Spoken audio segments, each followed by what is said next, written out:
За сайн байцгаана уу? Эрхэм үзэгч та бүгдийн энэ үдшийн амгалан гэлтгийа. Өнөөдөр бол 2026 оны 4-р сарын 21-ний мямар гараг.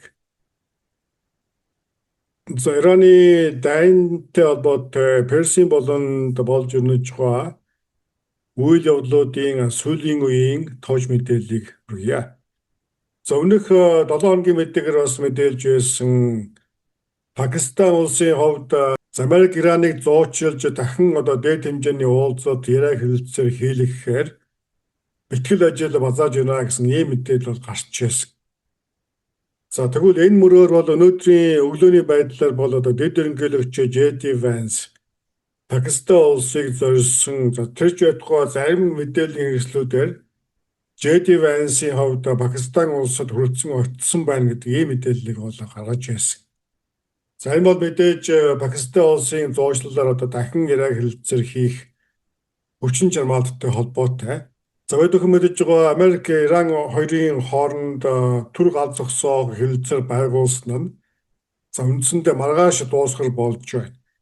За тиймээс энэхүү хугацаа дуусгаас өмнө бол хоёр тал уулзаж яриа хэлэлцээр хийнэ гэсэн хүлээлт бол аль аль талдаа өндөр байлаа. Гэвч харамсалтай нь энэхүү уулзалт болох хэсэг нь өнөөдөр мягмар гарагийн байдлаар тодорхой болсон байна.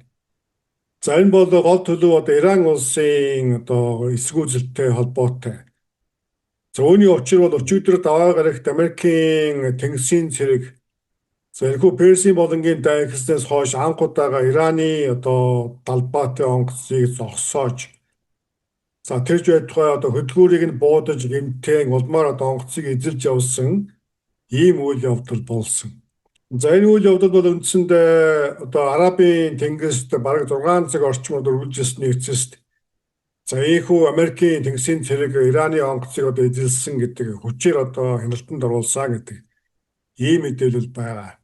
За тус онгоцыг бол буцаж явахыг Америкийн тэнгисийн цэргийн зүгээс шаардсан боловч Ираны далбаатай онгоц Америкийн цэргийн шаардлагыг үл биелүүлсний улмаас зайнаас тус онгоцны хөдөлгүүрийг буудаж гэмтэн ажилгүй болгосны дараагаар Америкийн тэнгисийн цэрэг тус усан онгоцыг эзэлж авсан ийм үйл явдал болсон.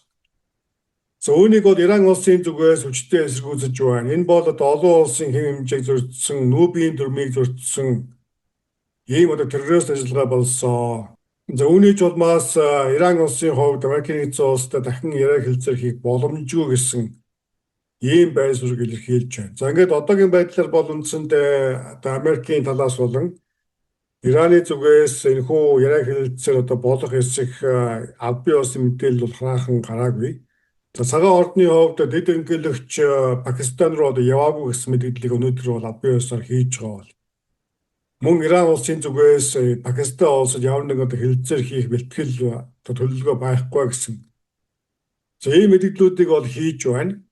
За өнөг мэдээгээр мэдээлж байсан Иран улсын хувьд Израиль, Ливаны гал зогсоо хэлэлцээр болж түр гал зогссны дараагаар Хормузын хоолойг бүрэн чөлөөтэй нээлээ гэсэн мэдээлэл гаргаж байсан.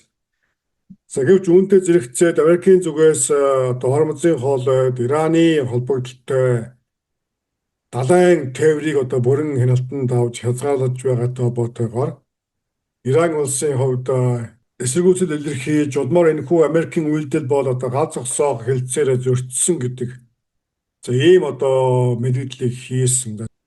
За ийхүү хоёр талын гал зогсоох түр хэлэлцээр маргааш дуусч байгаатай холбоотойгоор олон улсын хувьд Персийн болон орчимд цаашдаа юу болж өрнөхийг ажигласан байдалтай. За ингээд мэдээж энэхүү хугацаа дуусгаас өмнө хоёр тал ямар нэгэн яриа хэлцэл хийж ойлголцсон түрэг хэсгийг хүлээсэн байдалтай байна. За энэ мэдээ бол мягмар гарагийн орой 7 цагийн орчимд бол орж байгаа.